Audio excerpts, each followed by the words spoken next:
The purpose of this podcast is to kind of discuss the last unit's assignment, talk a little bit about what went well, what didn't, and to also go in a little bit more detail on some of the things that I wanted you to get out of the assignment in terms of how the assignment was set up.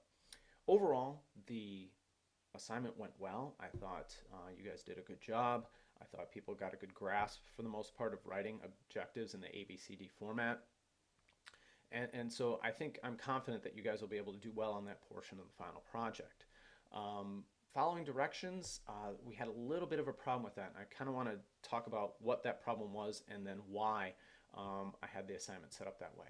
So if you look at the assignment, uh, right here, it tells you that you need to do three things. One, you need to kind of give me a background of what you're going to do. This got you thinking about, okay, what am I going to do for my final project instead of, looking at it now in February as opposed to April. Second, you needed to write objectives. And again, the purpose there as well, you need to write objectives in the ABCD format. But the third thing was to then rewrite them, infusing some technology into them. Now, and if you read at the bottom there, you got points for each of those three chunks: the introductory materials, the objectives, and then rewriting the objectives. There was a reason for doing this. Many of you missed that part and you didn't rewrite the objectives, or you wrote them without any technology whatsoever, or you wrote them with all technology in them and you didn't rewrite them and go through that process. Now, let me talk about why I had you do that way. First, um, you're going to end up in a variety of settings in your careers as a teacher. Some will have lots of technology, some won't. And so what you need to be able to do is be comfortable in that. You can still do really cool things in the classroom and have lots of learning occur and develop well-rounded students who can do a wide variety of things other than regurgitate facts. You don't need technology to do that. And technology, don't use it as an excuse either. Don't say, oh, I don't have this, so I can't do all these cool things with my kids. That's not true either. So that's point number one, to kind of prove or come up with ideas in case you don't have access to that technology when you start your teaching career. The second thing was to get you thinking about meaningful technology integration. So when we talk about this, there's obviously productivity gains. I can do things faster. Students can do things faster, better, more resources, or they can do it at home or at school if they have the technology. And so it kind of frees up some things there. Those are good, but if that's all you do, then it can become a problem.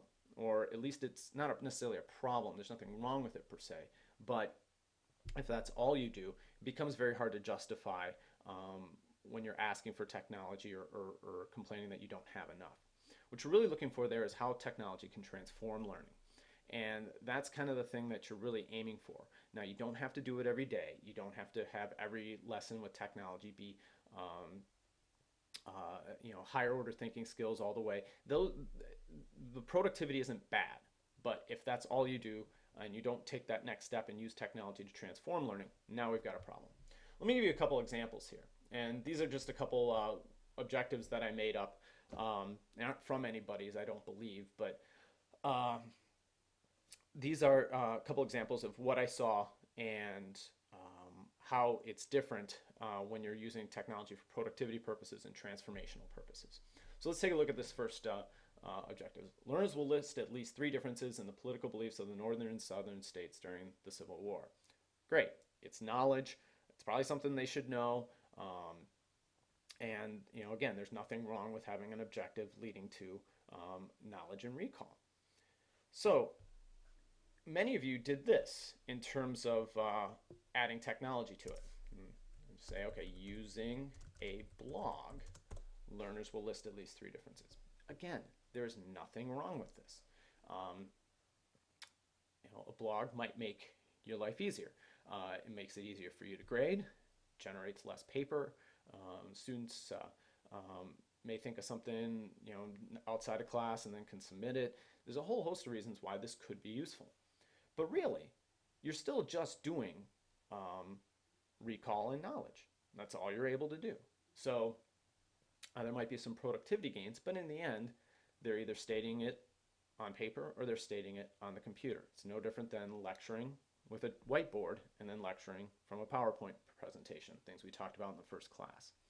So again, there's nothing wrong with this, but if this is all you do, there's going to be problems with that. And you might be able to bring up some elements of motivation or novelty, but those are short-lasting. They have a diminishing returns. So don't think that that's a good enough justification for using something. Again, in the end, it's a knowledge objective, and there's nothing to that when you add using a blog to it or a wiki or whatever. Now let's take a look at something different. I'll bring this up. It says, using a blog, students will debate 3 political ideals of the North and South during the Civil War, earning a rating of satisfactory or better on 4 of 5 criteria in a scoring rubric. Now, here you're getting the knowledge, but you're in the recall aspects, but you're also transforming the learning. You're doing things that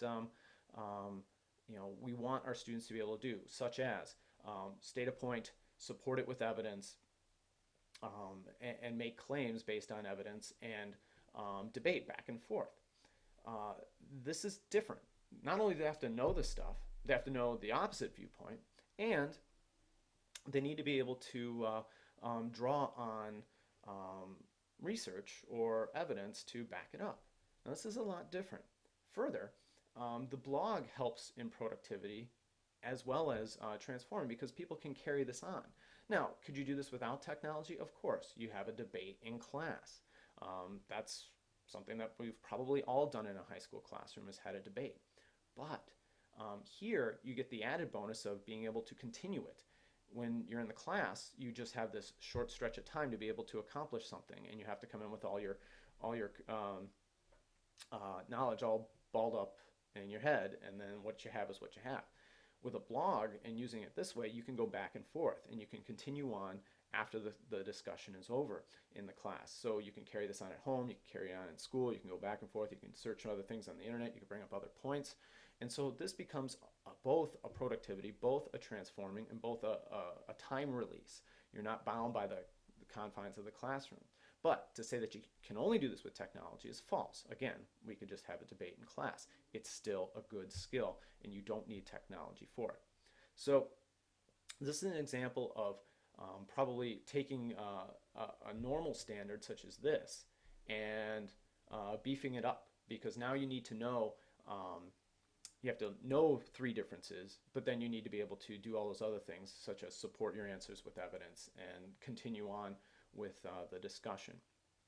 So again, you don't have to do this all the time. Not every objective or every criteria has to be this higher level. But if you just have all that, that's bad. If you just have all knowledge, it's bad. So you need a healthy mix. Now with the technology aspect, just keep in mind, you have to be thoughtful about this. Note the difference between these two here. One, you're kind of using it, but it's not really justifiable. Here, you've got good reasons for using technology to enhance the learning. And so that's the point. Be thoughtful about your technology integration. Don't just slap on using this, using a PowerPoint, using the smartboard. You better be able to justify it and show how it is able to transform learning and also, in some instances, increase your productivity or your access to information. Again, a couple things on your final project here. You need 3 objectives for your final project. Some of you had fewer than that. There wasn't a set requirement there on the assignment, but it was kind of the thought that you'd have 3 at least. And then lastly, your objectives don't all have to have technology in them for your final project. You don't have to do that for all of them. This was more of a thinking exercise to get you to see how you could use technology to transform the learning or have meaningful integration, as opposed to just using it for the sake that it's there. A couple other quick points on the assignment, and we're done here. These here, most of you did a good job on that, but I will say something about the technology and curricular standards. For the final project, you need to list at least 1 technology and 1 content standard. One of the things with different grade levels, different groups, different subjects, different topics, some of you might be able to cover 4 or 5 objectives in your lesson. That's just the way the state wrote them. Other people, it's really just one. So I'm not going to put a magic number, but you need at least one of each. And so keep that in mind when you write up your final project. For the rest of it, I just put comments on each of your individual assignments. And like I said, overall, you did a good job. Again, the direction thing, that needs to be fixed. And hopefully I explained why I did the assignment that way. So if you have any questions, email me. Otherwise, keep plugging away. Have a great week. Bye.